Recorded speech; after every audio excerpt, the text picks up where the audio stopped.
کئی سالوں سے جو ایک تشدد اور جو مظالم کا سلسلہ ہے وہ ابھی تک جاری ہے، اور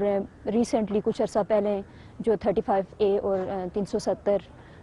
کے حوالے سے جو مقبوضہ کشمیر کے اندر جس طرح کے حالات پیدا کیے گئے اور لوگوں کو باہر سے لوگوں کو آ کے وہاں آباد کیا گیا، اور ابھی بھی ریسنٹلی جو ظلم و ستم ہو رہا ہے اور جو خواتین کے اوپر ظلم و ستم ہو رہا ہے، بچوں کے اوپر ہو رہا ہے، وہاں کے نوجوانوں کے اوپر اسپیشلی جو جن کو شہید کیا جا رہا ہے، اور جو تحریک آزادی کشمیر کے حوالے سے جو ان کا رول ہے، اور جس طرح سے جتنا ان کے اوپر تشدد کیا جاتا ہے اتنے وہ تیزی کے ساتھ آگے بڑھتے جا رہے ہیں۔ لیکن ایشو یہ ہے کہ جو ہمارا یہ خطہ آزاد کشمیر کا خطہ، اور جو جس طرح سے تقسیم کی ایک سازش کی گئی کشمیر کو تقسیم کرنے کی، اور انٹرنیشنلی طور پہ بھی دیکھا جائے تو یہ جو کیونکہ ڈسپیوٹڈ معاملہ ہے، اور یہاں کے کشمیر کے لوگ بھی یہ نہیں چاہتے کہ اس کو دو حصوں میں تقسیم کیا جائے، کیونکہ ہماری ایک تحریک بہت پرانی ہے، 70 72 75 سال جو پرانی ایک تحریک ہے، اور جس میں لاکھوں کروڑوں لوگوں کا خون، اور جس میں بچے، خواتین اور نوجوان، بزرگ سب شامل ہیں۔ تو میں سمجھتی ہوں کہ جو انٹرنیشنلی دنیا ہے، اور جو انسانی حقوق کی وہاں پہ پامالی ہو رہی ہے، اور ساتھ ساتھ اس کے وہاں پہ جو ابھی ریسنٹلی جو مسئلہ کشمیر کے حوالے سے جو سب سے امپورٹنٹ بات ہے جس کے ذریعے سے اس مسئلہ کشمیر کو حل کیا جا سکتا ہے، وہ میں سمجھتی ہوں کہ کشمیریوں کی نمائندگی ہے۔ کشمیر کو ایز اے تھرڈ فریق، اس میں ایز اے فرسٹ فریق، میں سمجھتی ہوں ہم ایز اے فرسٹ فریق اس میں فرسٹ فریق ہیں، اور اس کی وہاں پہ مشاورت کے بغیر یا ان کو شامل کیے بغیر اس مسئلے کا حل نہیں ہو سکتا، اور عالمی دنیا کو اب اس مسئلے کو حل کرنا پڑے گا۔ اور کیونکہ یہاں پہ اس پار اور اس پار کے جو کشمیری ہیں ان کے اندر جو اضطراب اور بے چینی پائی جاتی ہے، آج تک کوئی انڈیا کا دباؤ، کسی طرح کا دباؤ جو ہے وہ کشمیریوں کو اس تحریک سے پیچھے نہیں کر سکا۔ بارڈر پہ جو حالات ہو رہے ہیں، جس طرح سے وہاں فائرنگ پہلے کی جا رہی تھی پچھلے دنوں میں، بہت سارے بچوں کو، چھوٹے چھوٹے بچے شہید ہوئے، اور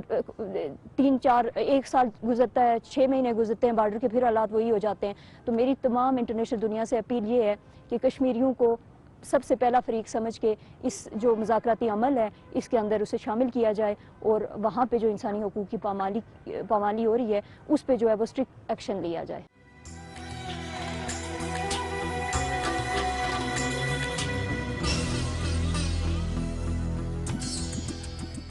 بارود کے ڈیر پر بیٹھ کر بھارت مقبوضہ کشمیر میں جو انسانی حقوق کی بدترین خلاف ورزیاں کر رہا ہے، انسانی حقوق کی جو عالمی تنظیمیں ہیں ان کی آنکھیں کیوں بند ہیں، اس بارے میں جانتے ہیں ڈاکٹر خالد محمود کی زبانی۔ مقبوضہ کشمیر میں 5 اگست سن 2019 کے بعد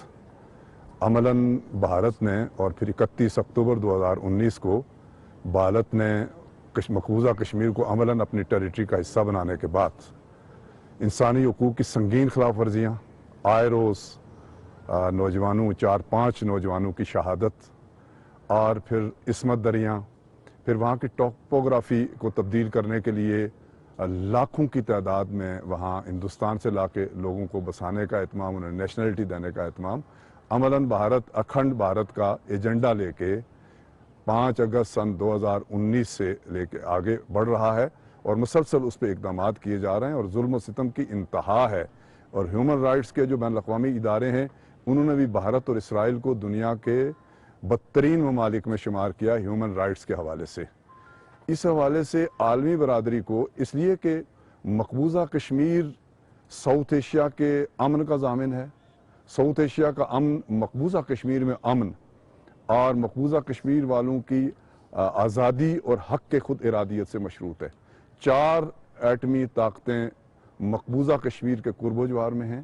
اور بھارت بارود کے ڈھیر پہ بیٹھا ہوا وہاں مظالم کی آگ سلگا رہا ہے۔ ایسے میں عالمی برادری کو مقبوضہ کشمیر میں انسانی حقوق کی خلاف ورزی اور اقوام متحدہ کے چارٹر اور اقوام متحدہ کی قراردادوں کے مغائر اقدامات کا بروقت نوٹس لینا چاہیے، اور اگر یہ نہ کیا گیا، ہیومن رائٹس آرگنائزیشن نے اپنا رول ادا کیا لیکن ابھی بہت کچھ کرنے کو باقی ہے۔ بین الاقوامی برادری نے اگر بھارت کے مظالم کا نوٹس نہ لیا اور بھارت کی اس بربریت کو نہ روکا تو میں ساؤتھ ایشیا کا امن نہیں، ساری دنیا کا امن ایٹ سٹیک تھا، ہے اور رہے گا، اور کشمیری اپنے اوپر ڈھائے جانے والے مظالم، ظلم و ستم، PhDs نوجوانوں کی شہادت اور بربریت کی انتہا کے باوجود استقامت کے ساتھ آگے بڑھ رہے ہیں، اور ہم کیا چاہتے، آزادی اور جو بنیادی حق ہے ان کا، حق خود ارادیت اور وحدت کشمیر، ان پہ کمپرومائز کرنے کو نہ پہلے تیار تھے، نہ آج تیار ہیں، نہ آئندہ تیار ہوں گے۔ ایسے میں بین الاقوامی برادری کو اپنا رول ادا کرنا چاہیے۔ جو عالمی برادری نے 5 جنوری سن 1949 کو سلامتی کونسل کی قرارداد کی صورت میں انہیں ان کا حق دیا تھا اور ان کے اس حق کو تسلیم کیا تھا، اس حق کے ملنے تک کشمیری اپنی جد و جہد کو، اپنی قربانیوں کے اس سفر کو جاری رکھیں گے، اور اس سفر میں عالمی برادری کو ان کا پشتیبان ہونا چاہیے اور بھارت کے مظالم کا نوٹس لے کر اسے مجبور کرنا چاہیے کہ وہ جو مسلمہ بین الاقوامی طور پر تسلیم شدہ حق خود ارادیت ہے وہ دے، اور جب تک کشمیریوں کو یہ حق نہیں ملے گا اور کشمیر کا حل منصفانہ بنیادوں پر نہیں ہوگا، عالمی امن بھی، ساؤتھ ایشیا کا امن بھی، اور پھر پاک بھارت تعلقات بھی امن کی بنیاد پہ استوار نہیں ہو سکتے، اس لیے کہ عدل نہیں ہوگا تو امن نہیں ہوگا، اور عدل کی ضامن عالمی برادری کو بننا چاہیے، ان کی ذمہ داری۔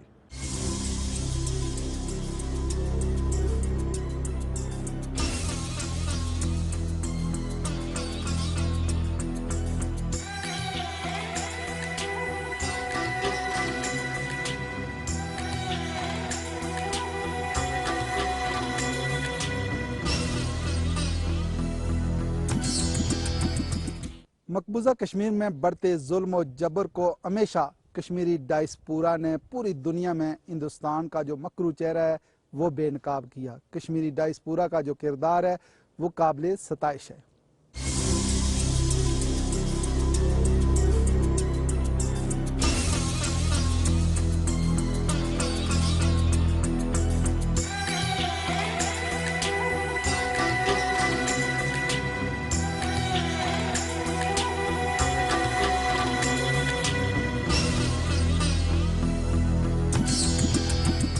ہم یہ چاہتے ہیں کہ جو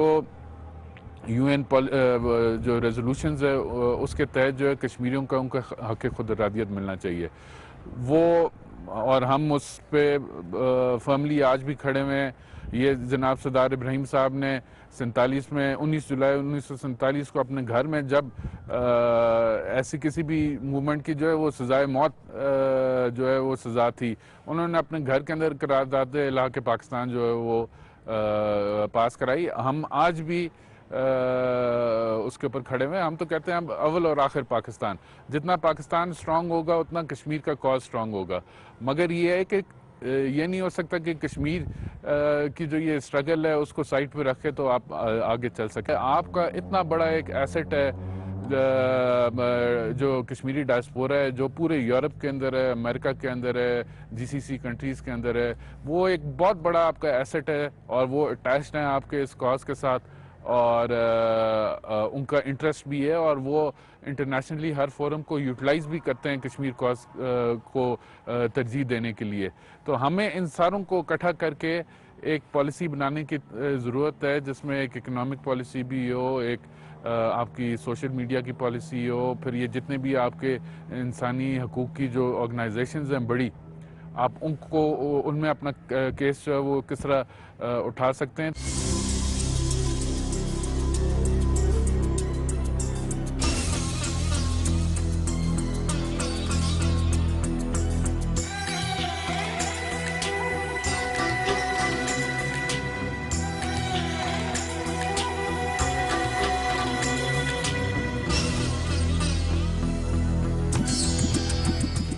میں سمجھ رہا ہوں کہ وہاں کی جو ہمارے عوام ہیں انڈین ہیلڈ کشمیر میں،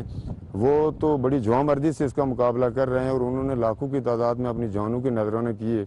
عورتوں کی عصمت دری کی گئی، بچوں کو ذبح کیا گیا، ان کو اندھا کیا گیا، لیکن ان کے جذبہ حریت میں کوئی کمی نہیں آئی ہے، اور آج بھی وہ اپنے اس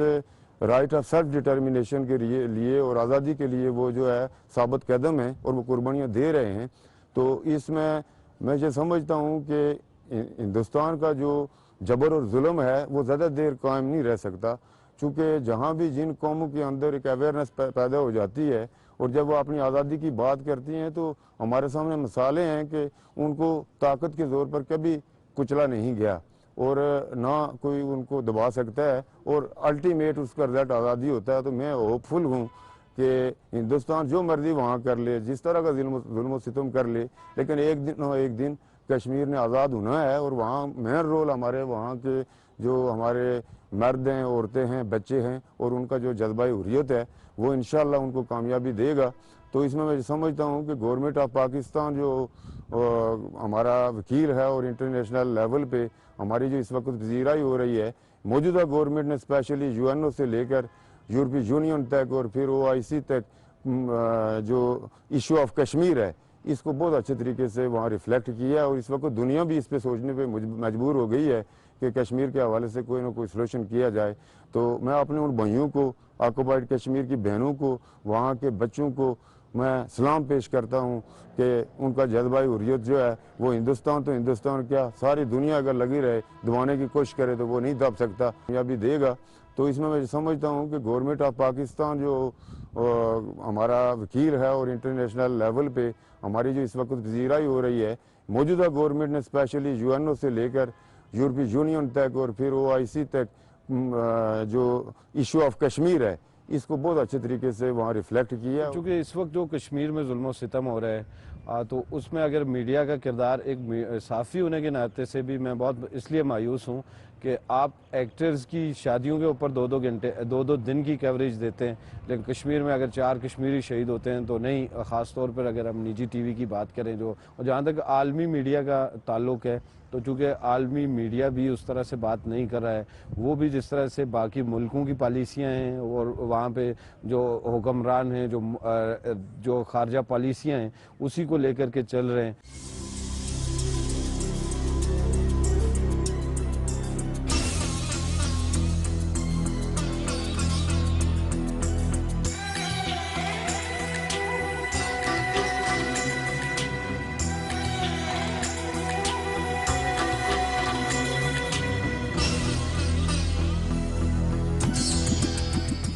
میری دنیا سے ریکویسٹ یہ ہے کہ ایک ایشو جو پچھلے 74 سال سے چلا جا رہا ہے، آئی تھنک ہم نے بڑی اس کے اوپر لالا گیگنگ کر لی ہے۔ وی ہیو گون فرام ہم کچھ کریں گے، اور دنیا کے باقی سارے ایشوز اکراس دا ورلڈ کسی نہ کسی لیول پہ ایڈریس ہوئے ہیں، لیکن کشمیر اور فلسطین یہ 2 ایسے ایشوز ہیں جن کو آپ کبھی تو اس کو UN کی صرف کمیٹیز تک محدود کر دیتے ہیں، اور ہم صرف اپنی سپیچز تک محدود کر سکتے ہیں، اور ہم اپنے بھائیوں، وہ ہمارے بھائی ہیں جنہوں نے علم ابھی تک اٹھائے رکھا ہے، تو یہ ہمارا فرض بنتا ہے کہ ہم یہاں پہ جو کھلی فضا میں اور ہم آزادی کی سانس لے رہے ہیں، یہ ہمارا رائٹ بنتا ہے کہ ہم جائیں اور ان کے لیے فائٹ کریں، اور ہمیں فائٹ کرنے کی ضرورت ہے، اور ناؤ از دا ٹائم۔ ہماری کرنٹ لیڈرشپ جو کہ اس سے ویل اویئر ہے، اور جس خطے میں ہم اس ٹائم کھڑے ہیں یہاں سے ہی آزادی کا علم جو ہے وہ ریز کیا گیا تھا، not too far away from here, یہاں سے بڑے قریب جگہ ہے جہاں پہ دارالجہاد جس جگہ کو کہتے ہیں، وہاں سے کوئی 1 کلومیٹر کا ڈسٹنس بھی نہیں ہوگا۔ تو یہ اس دھرتی پہ ہم نے اگر 1947 میں اس کا علم اٹھایا تھا تو آج ہم کیوں نہیں اٹھا سکتے، اور ہمیں کرنا چاہیے، اور ابھی ٹائم ہے۔ اقوام متحدہ جو ہے میرے حساب سے ہمیشہ ری ایکٹیو رہی ہے، پرو ایکٹیو نہیں رہی۔ وہ کوئی ایشو ہو جاتا ہے تو اس کے بعد وہ جا کے تو اس پہ ری ایکٹیو، اور اگر وہ رول نہیں ادا کرنا چاہتی تو پٹ دیئر ہینڈز اپ، اور وہ کہہ دیں کہ بھئی ہمارے بس کی بات نہیں ہے، آپ آپس میں ریزالو کر لیں۔ لیکن یہ ایک ایسا پلیٹ فارم ہے جہاں سے اگر دنیا کے معاملات حل ہوئے ہیں تو وائی ناٹ کشمیر، اور why not bring it all together, اور اس کا جو ایک حل ہے اس کو بنانا چاہیے۔ دیکھیں جی، ہماری تو بڑی آرام سے بات ہے کہ کشمیر بنے گا پاکستان، اور یہی سلوگن لے کے ہم نے آزادی لی تھی۔ تو جو ہمارے بھائی ادھر ابھی جبر فیس کر رہے ہیں، ہمیں ان کی کوشش کرنی چاہیے کہ ان کو ہم آزادی کی طرف لے کے آ جائیں۔ ساتھ ساتھ یہ ہے کہ جو میں آپ سے ایک بات کہوں، ایک فیکٹر جو کہ ہمیں لازمی دیکھنا چاہیے، ہم یہاں پہ کھڑے ہیں، ہم آپ اور میں کھل کے بات کر سکتے ہیں۔ کیا یہی رائٹ جو کہ ہندوستان کہتا ہے کہ میں ایک سیکولر اسٹیٹ ہوں، کیا وہ یہ رائٹ کشمیر، مقبوضہ کشمیر کے ایک عام انڈیویجول کو دیتا ہے کہ وہ اپنے جو ویوز ہیں اور اپنے رائٹس ہیں وہ ایکسپریس کر سکے؟ وہاں پہ ان کے لیڈر کا جنازہ ہوتا ہے تو وہ رات گئے اس کی تدفین کر کے تو دنیا کے سامنے ایک وہ لبادہ اوڑھ کے بیٹھے ہوئے ہیں کہ جناب ہم جو ہیں